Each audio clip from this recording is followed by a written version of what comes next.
Assalamualaikum ya akhi ya ukhti. Lihat sini teman-teman sekalian. Walamma ja'ahum kitabun min indillah. Tahu nggak kalian? Dulu saat Taurat ini turun, Injil turun, nabinya sudah wafat, bergerak ke masa Nabi Muhammad, orang-orang Yahudi, orang-orang Nasrani memohon kepada Allah. Dua permohonannya. Satu, ya Allah, tolong utus nanti seorang rasul dari kalangan keturunan kami. Kalangan keturunan kami yang akan memberi risalah, menaklukkan dunia pada saat itu. Naklukkan dunia. Yang kedua, ya Allah, tolong utus rasul itu membawa kitab. Kitabnya lebih sempurna dari sebelumnya. Dia lebih sempurna daripada Taurat, lebih sempurna daripada Injil.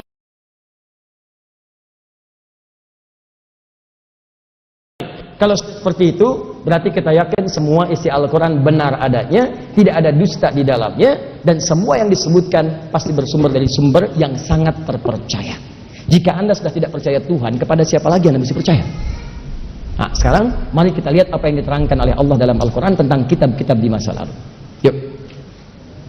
Satu, Quran surah ketiga ayat 3.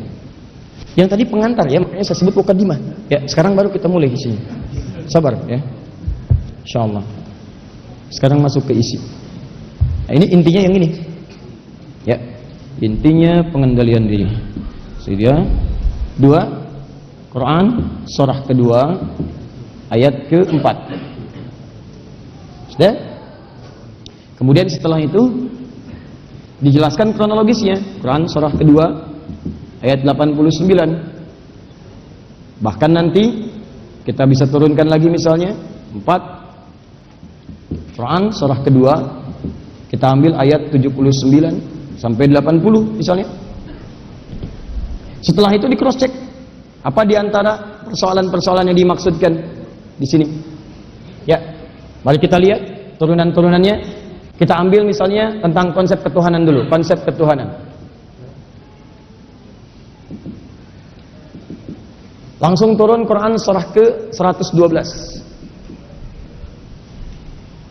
Setelah itu cross check langsung ke orangnya. Apakah benar klaim di kitab sebelumnya seperti itu? Quran misalnya ambil kita surah kelima ayat 116. Ya. Jadi ini konsep ketuhanannya. Ini tanyakan kepada orang yang dianggap sebagai Tuhannya, benar nggak ngaku Tuhan? Kan? Baik, setelah itu kembalikan kepada konsep dasarnya. Turunkan lagi 3 Quran, kita ambil surah ke-22 misalnya ayat 73. Boleh sampai 75-nya, boleh. Kemudian kita ambil lagi 4-nya, boleh Quran surah ke-21 ayat 22. Ini aja dulu ya. Ini dulu. Baik. Mari kita lihat pelan-pelan teman-teman sekalian. Tadi di masa Nabi Muhammad SAW sudah ada kitab-kitab dari nabi-nabi sebelumnya yang dibawa sampai ke masa itu. Baik. Di antaranya kitab apa tadi? Taurat. Yang kedua apa? Injil. Taurat diturunkan pada Nabi siapa? Musa. Injil pada Nabi siapa? Isa alaihissalam. Turun, kemudian nabinya sudah wafat 2000 tahun. Kemudian nabi yang satu juga wafat 600 tahun sebelumnya. Kitabnya masih ada. Apakah kitab itu isinya orisinil atau terjadi perubahan-perubahan? Kita sepakat bahwa yang bicara ini, yang menerangkan pada kita adalah Allah Subhanahu wa taala. Yang firman-Nya tidak diragukan, bukan bahasa manusia. Jadi keterangan ini bukan rekayasa Nabi Muhammad, bukan bahasa manusia, tapi Tuhan yang tahu segalanya, Tuhan yang tidak pernah bohong, Tuhan yang menyampaikan segala isinya. Kalau Anda ragu, silahkan buat yang semisalnya atau analisis dengan data-data Anda, bandingkan secara ilmiah, Anda akan temukan mana di antara yang benar. Yuk, 1 Quran surah ketiga ayat ketiga. Ali Imran ayat 3. Kalau kita baca dari ayat pertamanya, ayat kedua, ketemu kemudian ayat ketiga. Alif Lam Mim. Allahu la ilaha illa huwal hayyul qayyum. Perhatikan, nazzala alaikal kitab, bukan Al-Quran, kitab. Perhatikan sini. Ketika Quran ingin menerangkan tentang kitab-kitab sebelumnya, disebutkan alurnya, kronologisnya, dan kemudian persoalan-persoalan di dalamnya, maka yang disebutkan bahasanya Alkitab. Seakan-akan ingin mengatakan bahwa Anda yang tidak hafal Al-Quran, Anda yang tidak tahu bacaan Al-Quran, silahkan kalau belum pernah kenal Al-Quran, rujuk kepada tulisan yang tertulis dari Al-Fatihah sampai dengan An-Nas, buka mushaf. Anda akan temukan di situ bagaimana Al-Quran menerangkan dan kitab-kitab sebelumnya. Tidak harus menjadi pembaca Al-Quran yang bagus kalau Anda belum yakin dengan itu. Cukup buka kemudian mushafnya, temukan dengan terjemahannya, Anda akan temukan gambaran-gambaran dari hakikat yang sesungguhnya. Makanya bagi orang-orang barat pun yang penasaran dengan itu, dia baca terjemahannya, Nobel Quran, macam-macam terjemahan baca dalam bahasa mereka bahkan, supaya mereka tahu apa yang disampaikan oleh Allah Subhanahu wa taala. Jadi tidak ada mengelak di kemudian hari. Saya kan nggak hafal Quran, nggak ada tulisannya, nggak ada hurufnya, nggak ada bacaannya. Sekarang Allah turunkan, nazzala alaikal kitab. Kalau nggak hafal bacaannya, ini tulisannya. Paham? Bil haqqi, kami turunkan dengan sebenar-benarnya. Al-haq.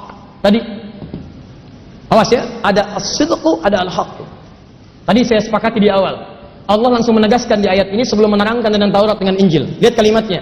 Perhatikan kalimatnya. Nazzala alaikal kitaba bil haqqi. Muhammad, kami turunkan kepadamu Alkitab, Al-Quran, dari bacaannya, bahkan kemudian hari akan menjadi tulisan, bisa dianalisis bil haqq. Di situ diterjemahkan dengan benar. Dalam bahasa Arab ada dua kebenaran. Satu as-sidqu, dua al-haqqu. As-sidqu ma yahtamilul kadhibi was-sidq. Sesuatu yang mungkin benar, mungkin salah. Kalau dalam bahasa Arab disebut sidqun, menurut si A benar, menurut yang lain belum tentu. Di kebenaran yang relatif disebut dengan sidqun, relatif sifatnya. As-sidqu, masih relatif. Bagi Anda biru itu bagus, bagi yang lain merah yang bagus. Bagi Anda jalan ke puncak itu yang benar, yang lain jangan puncak macet Cipularang itu yang bagus. Di sesuatu yang menurut si A benar, yang lain belum tentu, itu sidqun namanya. Paham? Ketika seseorang mengatakan ini benar, ini enggak, ini benar, ini enggak, Anda ingin membenarkan dari apa yang orang ragukan, maka Anda disebut dengan shadiq namanya. Kalau orang mengatakan mustahil, saya tolak itu enggak benar. Yang lain mengatakan itu benar tapi ragu. Yang lain mengatakan ini enggak mungkin, ini mustahil. Saat orang mengatakan mustahil, ada yang ingkar, ada yang berpaling, Anda tetap meyakinkan itu semua, Anda disebut siddiq namanya. Siddiq. Karena itu kenapa sahabat Abu Bakar disebut dengan siddiq? Karena saat Nabi menyampaikan dakwah-dakwah, penjelasan-penjelasan terutama tentang risalah Isra Mi'raj, hampir-hampir semua orang yakin berpaling. Semua orang meninggalkan. Ada yang mustahil, ada yang ragu. Saat semua orang ragu berpaling itu tinggal satu orang lagi, kata Abu Jahal. Kalau satu ini kemudian dia berpaling, maka tuntaslah dakwah Muhammad SAW. Dialah Abu Bakar. Disusul di ladangnya, dibawa kemudian, datang mendekat, naik ke Jabal Qubais yang sekarang jadi istana raja. Begitu naik, kata Abu Jahal dikisahkan, begini, begini, begini. Ya, kisahnya apa? Kata Abu Jahal, ya Abu Bakar, silahkan dengar apa kata Muhammad SAW.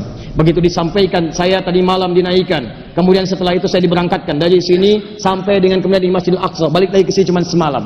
Semua orang sudah tertawa. Abu Jahal menunggu kalimat yang terakhir dari Muhammad SAW. Setelah selesai, Abu Jahal dalam hatinya mengatakan, selesai, tuntas dakwah Muhammad. Karena sahabat terdekatnya yang paling percaya dengan dia, yang mendampingi dia, akan meragukannya pada saat ini. Semua orang akan berpaling.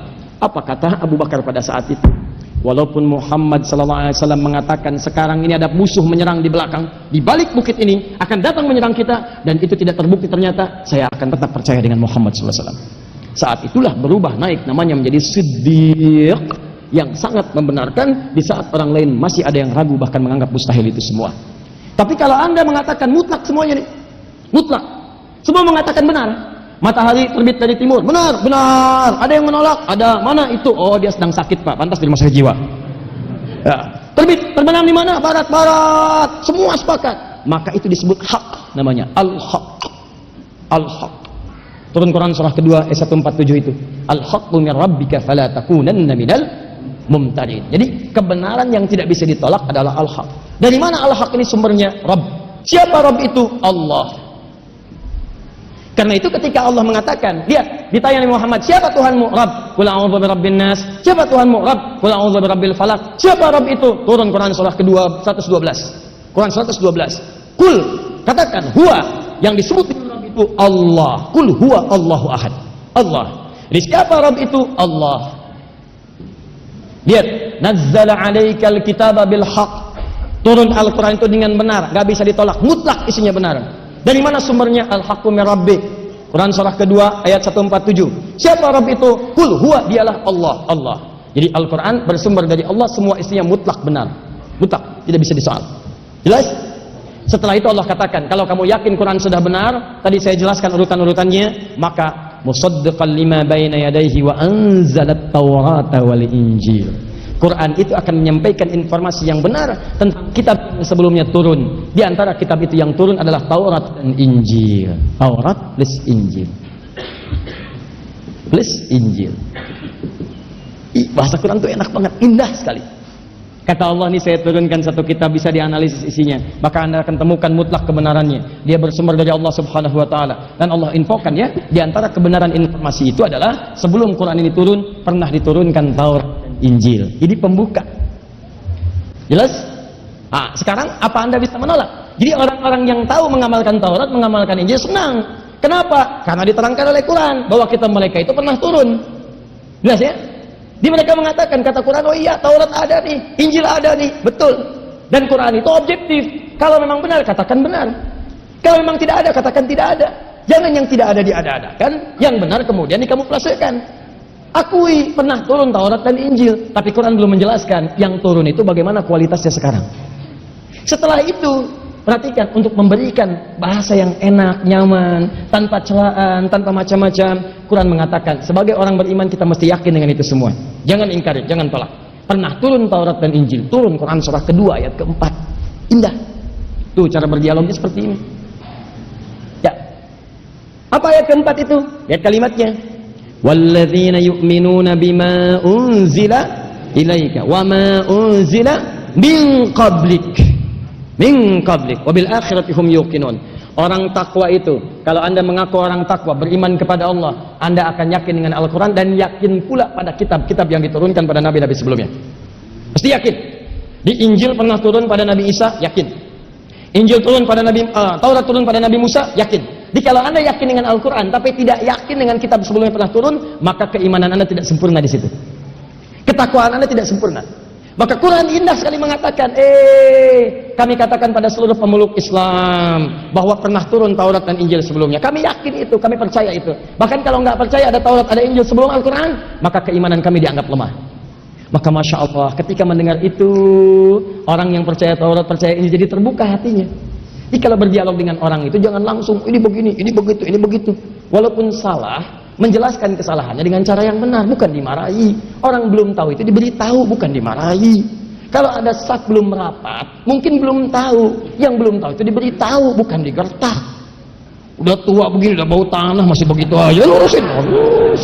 Itu bau tanah, Anda bau kuburan. Ya. Paham ya? Kalau sudah paham seperti ini, teruskan. Kan enak terimanya. Wih, kitab kita diakui oleh Quran. Wah, dianggap keimanan belum sempurna kalau belum mengakui kitab kita. Belum dijelaskan, teruskan ayatnya. Nah, kitab yang Anda yakini itu sampai tiba di sini, sebetulnya bukan Anda saja sekarang yang sekarang ngutak-ngatik, bahkan sebelum Anda hidup pernah diharapkan turun kitab selanjutnya untuk menerangkan kitab-kitab ini. Bukalah Quran surah kedua ayat 89, paling kiri sebelah atas. Disebut kisahnya oleh Quran. ولما جاءهم كتاب من عند الله مصدق لما معهم وكانوا من قبل يستفتحون على الذين كفروا. Di sini kisahnya mulai dibincangkan. Kata Allah, apakah kamu kemudian ingat? Awas, hati-hati. Kaget.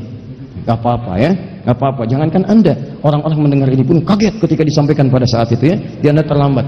Ya. Saya tadi ketok meja begini, beliau kaget ya. Lihat sini teman-teman sekalian. Walamma ja'ahum kitabun min indillah. Tahu nggak kalian? Dulu saat Taurat ini turun, Injil turun, nabinya sudah wafat, bergerak ke masa Nabi Muhammad, orang-orang Yahudi, orang-orang Nasrani memohon kepada Allah. Dua permohonannya. Satu, ya Allah, tolong utus nanti seorang rasul dari kalangan keturunan kami. Kalangan keturunan kami yang akan memberi risalah, menaklukkan dunia pada saat itu. Naklukkan dunia. Yang kedua, ya Allah, tolong utus Rasul itu membawa kitab. Kitabnya lebih sempurna dari sebelumnya. Dia lebih sempurna daripada Taurat, lebih sempurna daripada Injil. Karena nanti setelah Injil turun, itu dua-duanya nggak akur. Sama-sama turunan Yahudi sampai ke Nabi Isa alaihissalam. Cuman yang Injil menyoal yang Taurat, Taurat menyoal yang Injil. Nggak akur dua-duanya. Maka bermohon rahib-rahib, ya Allah, turunkan satu kitab yang menyempurnakan kitab-kitab ini. Mereka bisa diakuin lagi, akur lagi, nyaman lagi. Setelah itu mengalahkan orang-orang yang akan menyoal ini semua. Jadi bangkit, datang seorang Rasul, menguasai semesta, menguasai dunia dengan satu kitab sempurna, mengakomodir semuanya dengan ajaran yang sempurna sampai ke masa depan. Dikabulkan oleh Allah. Ketika dikabulkan, bahasanya bukan menggunakan Al-Quran, kitab. Buka Quran surah 2 ayat 89. Walamma ja'ahum kitabun min 'indillahi musaddiqun lima ma'ahum. tatkala kitab yang diminta itu diturunkan. Bahkan rasulnya pun turun. Rasulnya disampaikan, sudah, kitabnya juga melekat kepadanya. Padahal sebelumnya kata Al-Quran, lihat kalimatnya, lihat kalimatnya. Wa kanu min qablu yastaftihuna 'alal ladzina kafaru. Sebelum ini diturunkan oleh Allah, mereka diberikan pengantar. Mereka punya sifat, ya Allah, suka minta kepada Allah, ya Allah berikan kami jalan untuk mengalahkan orang-orang ingkar sekarang yang menyoal kami. Jangan penganut kitab ini berselisih dua-duanya. Turunkan ya Allah, turunkan Rasul, turunkan kitab. Nah, itu kisahnya. Begitu diturunkan kitabnya plus Rasulnya, apa yang terjadi? Nabadzat sari, ingkar mereka. Diingkari. Ditolak Al-Quran. Ini aneh nih. Aneh. Jadi dikisahkan oleh Allah ke generasi setelahnya. Nih, hei, pemilik Taurat, Anda pemilik Injil, kami meyakini sebelumnya Taurat sudah turun, Injil sudah turun, bahkan keimanan kami akan berkurang, dianggap kurang kalau nggak yakin dengan Taurat dan Injil. Tapi kalian yang baca Taurat, baca Injil mesti tahu, saat Nabi Muhammad itu sebelum diutus di akhir-akhir masa setelah itu sebelumnya mereka meminta kepada Allah supaya turun kitab baru supaya kalian nggak berselisih, menyempurnakan Taurat dan Injil, menaklukkan kemudian penakluk-penakluk di masa pada saat itu supaya menguasai dunia. Dikabulkan oleh Allah, diturunkanlah Al-Quran. Bahkan penyebutannya disamakan dengan kitab-kitab sebelumnya. Maaf, Al-Taurat disebut Alkitab, Injil disebut Alkitab, Al-Quran pun disebut Alkitab. Namanya disamakan untuk menyentuh hati mereka. Bukankah Taurat kalian sebut Alkitab? Ya ahlal kitab. Bukankah Injil disebut Alkitab? Ya ahlal kitab. Bahkan sekarang ada yang menuliskan Alkitab juga. Ya ahlal kitab. Ini Al-Quran ketika diturunkan dengan nama yang sama, Alkitab. Alkitab untuk menyempurnakan Taurat dan Injil. Assalamualaikum ya akhi ya ukhti.